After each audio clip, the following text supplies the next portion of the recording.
दोस्तों अभी हमारे देश में जनरल इलेक्शन चल रहे हैं। फर्स्ट राउंड ऑलरेडी कंप्लीट हो चुका है और जून स्टार्टिंग तक ये वोटिंग रहेगी। फिर उसके बाद में काउंटिंग स्टार्ट होकर के हमें पता है रिजल्ट्स हमें जून में मिल जाएंगे। अब यहाँ पर बात ये आती है कि अभी वोटर्स को लुभाने के लिए पॉलिटिकल पार्टीज किन किन पैंतरों को अपना रही है। वैसे देखा जाए तो एक तरफ तो पॉलिटिकल पार्टीज अपनी तरफ से काम कर रही है, वो तो है ही, और दूसरी तरफ वोटर्स हुआ करते हैं, उनके बीच में एक इंपॉर्टेंट लेयर आ गई, वो आ गई सोशल मीडिया प्लेटफॉर्म्स की। तो यहाँ पर एक गजब का डिबेट चल पड़ा है कि क्या वोटर्स अपने खुद के सोच समझ के आधार पर वोटिंग करने जा रहे हैं, या फिर वहाँ पर सोशल मीडिया प्लेटफॉर्म्स पर पार्टीज़ के द्वारा जो भी एक इन्फ्लुएंस का काम किया जा रहा है वो, या फिर सोशल मीडिया कंपनीज के द्वारा या प्लेटफॉर्म्स के द्वारा जो एल्गोरिदम तैयार की जा रही है वो वहाँ पर वोटर्स को अपने हिसाब से उन पार्टीज को सरकार बनाने के लिए लुभाने की कोशिश कर रही हैं जो कि सोशल मीडिया के फेवर में काम करें। तो इस तरीके से अपने आप में ये ज़रूरी हो जाता है कि सोशल मीडिया का रोल क्या चल रहा है अभी हमारे इलेक्शन में। और ये हालात हमारे देश के नहीं है भाई, अभी हमारे देश के अलावा लगभग लगभग 70 देशों में इस 2024 के साल में चुनाव हो रहे हैं। तो यहाँ पर जो भी डेमोक्रेटिक कंट्रीज़ है ना, वहाँ पर हर पार्टी के पास में पूरा अधिकार है कि उनके क्या प्लान्स है और क्या उन्होंने अभी तक अचीव किया है उसके बारे में वोटर्स को बताए, उसके बारे में अपनी एक जो कहते ना कि अपना जो एक पोर्ट्रे है वो दे सबके सामने। बट वहीं पर अगर पार्शियलिटी होती हुई दिखाई देती है ना तो प्रॉब्लम होने लग जाती है। अब यहाँ पर हमारे लिए जानना जरूरी है कि इंडिया में ये जो डिजिटल रेवोल्यूशन का जो सिस्टम चल रहा है अभी, जिसके चलते इंटरनेट यूजर्स की बात करें तो हमारे देश में आज 82 करोड़ से ज़्यादा इंटरनेट यूजर्स हैं, जिनमें से ज़्यादातर आपको गाँव में मिलेंगे। इसका मतलब ये हो गया कि आज गाँव में किसी भी इकोनॉमिकल या सोशल बैकग्राउंड का इंडिविजुअल फ़ोन अगर यूज़ कर रहा है तो मान के चलो कि उसका यूट्यूब, फेसबुक, या फिर आप कह सकते हो ट्विटर जिसको आजकल एक्स बोलते हैं, या फिर इंस्टाग्राम, इनमें से किसी एक प्लेटफॉर्म पर उनका एक्सेस है और जिसके चलते उनका मोर और लेस डायरेक्ट कनेक्ट है अलग अलग इंफॉर्मेशन प्लेटफॉर्म्स के साथ में। तो यहाँ पर हमारे लिए जानना ज़रूरी हो जाता है कि यहाँ एक वोटर को कैसे वेल इन्फॉर्म्ड डिसीजन लेना होगा और सोशल मीडिया क्या रोल अभी प्ले करते हुए दिखाई दे रही है। अब अगर हमारे देश में देखा जाए तो इंटरनेट पेनिट्रेशन बहुत ज़्यादा बढ़ी है पिछले 10-12 सालों की बात की जाए। 2014 का जो इलेक्शन था ना वो फर्स्ट सोशल मीडिया इलेक्शन कहा गया था, और अब की बार जो 2024 का इलेक्शन हो रहा है इसको तो यूट्यूब इलेक्शन तक बोल दिया गया। अब सवाल ये आता है कि यूट्यूब पर इतना फोकस क्यों।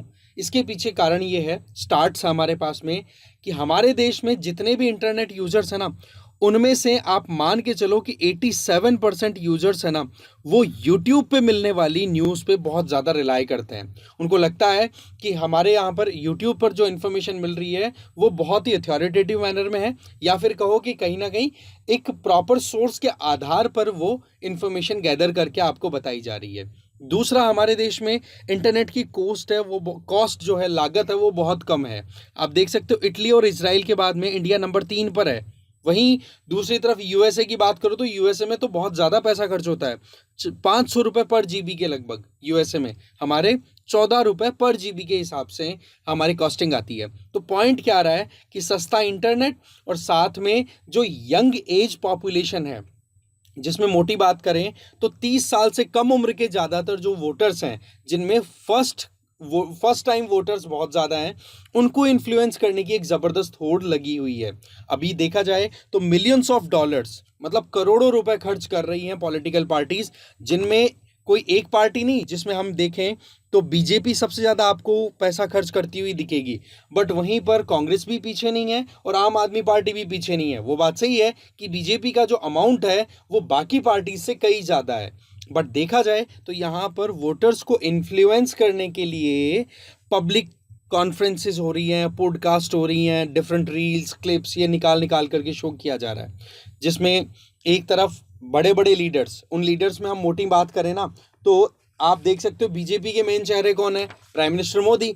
उनके पास में 21 करोड़ की फॉलोइंग है। डिफरेंट आप कह सकते हो सोशल मीडिया प्लेटफॉर्म्स में, जिसमें चाहे एक्स हो, इंस्टाग्राम हो या यूट्यूब हो। सिमिलरली राहुल गांधी जी की बात करें तो उनके पास में भी फॉलोवर्स लगभग 2.5 करोड़ हैं, बट ये आप डिफरेंस जो देख रहे हो ना, ये कहीं ना कहीं अपने आप में इम्पैक्टफुल है। वहीं अरविंद केजरीवाल जी की बात करें तो उनके पास में भी इंस्टाग्राम, एक्स, ये डिफरेंट सोशल मीडिया प्लेटफॉर्म्स के ऊपर 3 करोड़ के लगभग फॉलोवर्स हैं। बट पॉइंट ये आ जाता है कि ये चीज़ केवल इंडिया में ही है या कहीं और भी है। तो देखा जाए ना तो पूरी दुनिया में ये एक होड़ सी लगी हुई है। जैसे मैंने आपको बताया कि इंडिया में हमारे वोटिंग के बिहेवियर को फाइनलाइज करने में यूट्यूब का एक इंपॉर्टेंट रोल दिखाया जा रहा है ना, तो इसके चलते इसको यूट्यूब इलेक्शन बोला जा रहा है। वहीं इंडोनेशिया में इसको टिकटॉक इलेक्शन बोला गया है, राइट। इंडोनेशिया के अलावा यूएसए के करंट प्रेसिडेंट जो बाइडेन भी आपको पता है वहां पर इलेक्शन के लिए कॉम्पीट करेंगे अब, राइट। और डोनाल्ड ट्रंप सामने है ही, तो टिकटॉक पे वीडियोस डालने के लिए उनको मजबूर होना पड़ा कि भाई यहाँ पर सोशल मीडिया के थ्रू वोटर्स को इन्फ्लुएंस करना एक ट्रेंड बन चुका है। वहीं दूसरी तरफ पाकिस्तान में रिसेंट इलेक्शन हुए तो वहां पर क्या देखा गया कि एक्स को एक बार बैन तक करना पड़ गया था कि बोले ये एक्स जो है, जो ट्विटर है, ये लोगों की वोटिंग बिहेवियर को इन्फ्लुएंस करने का काम कर रही है। तो कुल मिलाकर के देखा जाए ना तो यहाँ पर नो डाउट हम बोल सकते हैं कि किसी पार्टी के पास पैसा ज़्यादा है और किसी पार्टी के पास आप कह सकते हो फॉलोवर्स ज़्यादा है। बट रियल सेंस में पावर यहाँ पर किसके हाथ में दिखाई दे रही है? इन सोशल मीडिया प्लेटफॉर्म्स के हाथ में।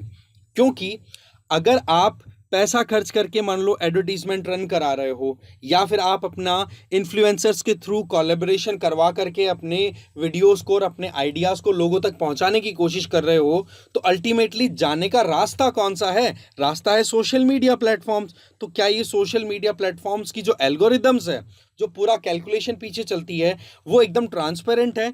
अभी तक का रिकॉर्ड तो ये कहता है कि उसमें कोई ट्रांसपेरेंसी नहीं है। अभी तक तो ये बात आ रही है कि फेक न्यूज़ की बात कर लो, राइट, झूठी खबर, हेट स्पीचेस की बात कर लो, डीप फेक, जिसमें एक इंडिविजुअल एक स्पीच दे रहा है जिसमें हर कुछ वो बोल रहा है और उस इंडिविजुअल का चेहरा बदल करके आर्टिफिशियल इंटेलिजेंस का यूज करते हुए किसी पॉलिटिकल लीडर का चेहरा लगा करके और अलग तरीके की इंफॉर्मेशन दी जा रही है। तो यहां पर ये अपने आप में एक बहुत गजब का एक डिबेट चल रहा है कि कहाँ एक डेमोक्रेटिक कंट्री में वोटर का अपना जो इंपॉर्टेंट रोल है उसको कहीं ये एल्गोरिदम जो है वो अपने हिसाब से मैनिपुलेट तो नहीं कर रही है। और इस चीज़ के ऊपर सवाल उठाना कोई बड़ी बात भी नहीं है। कारण क्या है कि ये जो बड़ी बड़ी कंपनियां हैं, जिनमें एक एग्जांपल यहाँ पर हम देख सकते हैं कि यूरोपियन यूनियन में अभी जनरल इलेक्शन हुए, जिसमें मेटा, जो कि फेसबुक और इंस्टाग्राम की और व्हाट्सएप की पेरेंट कंपनी है, इस कंपनी के द्वारा अपनी खुद की टीम स्टैब्लिश की गई। और उस टीम का काम क्या था कि ईयू के इलेक्शंस में कहीं पर भी आर्टिफिशियल इंटेलिजेंस का अब्यूज़ ना हो। वहीं कुछ रिपोर्ट्स ऐसी भी निकल के आ रही हैं कि इंडिया में देखो इलेक्शंस हो रहे हैं और इंडिया में अच्छा खासा यूजर बेस है जिसमें ज़्यादातर गाँव के लोग हैं। अब आप देख लो यहाँ से, तो उनके बिहेवियर को मैनिपुलेट करने के लिए चाइना एआई का यूज़ कर रहा है। ये चीज़ भी बहुत ज़्यादा अपने आप में कंसर्निंग हो जाती है। इसके अलावा एक बहुत बड़ा अमाउंट अपने खुद के प्रचारों के लिए कर रही है अलग अलग पार्टीज, चाहे फिर वो इंडियन नेशनल कांग्रेस हो या फिर भारतीय जनता पार्टी हो या XYZ, जो इलेक्शन से रिलेटेड जो भी कैंपेन्स हो रहे हैं उनकी बात करें तो उसमें यहाँ पर सोशल मीडिया के साथ में जो इंटरेक्शन हमारे यूजर्स का, हमारे वोटर्स का बढ़ रहा है, तो वहाँ पर एल्गोरिदम जो है वो अनबायस्ड मैनर में रन हो, ये बहुत ज़्यादा ज़रूरी हो जाती है।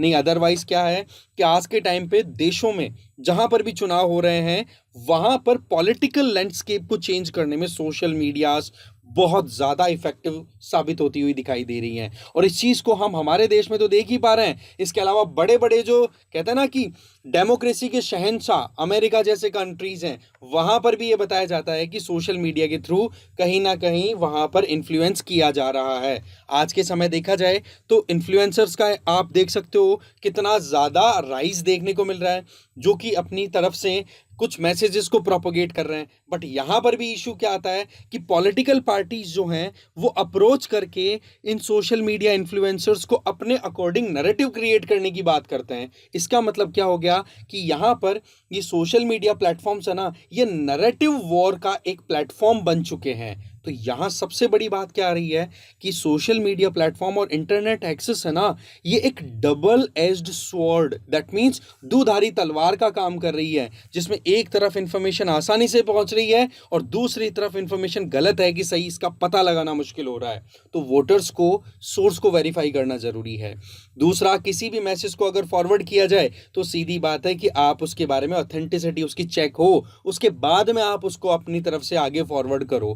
कहने का मतलब एक इन्फॉर्म्ड और कह सकते हैं ना कि वेल जज्ड एक तरीके से हमारा डिसीजन होना चाहिए। और यहाँ पर हमें दिखाई दे रहा है कि सोशल मीडिया प्लेटफॉर्म्स कितना ज़्यादा इम्पैक्ट डालती हुई दिखाई दे रही है। तो 2014 से जहाँ सोशल मीडिया की जर्नी स्टार्ट हुई थी हमारे इलेक्शंस में अपना इम्पैक्ट डालने की, वो आज यूट्यूब इलेक्शन के नाम से भी चल रहा है। तो ये चीज़ें हमारे लिए बड़ी इंपॉर्टेंट हो जाती है कि ऐसा क्या कारण है जिसके चलते ये इतना इन्फ्लुएंस क्रिएट होना पॉसिबल हो पा रहा है, राइट।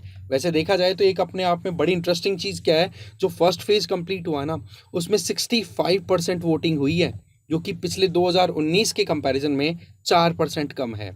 और आगे देखते हैं, अभी तो 6 राउंड की वोटिंग अभी बाकी है, समय बताएगा किस तरीके से आगे सिचुएशन आगे बदलती है।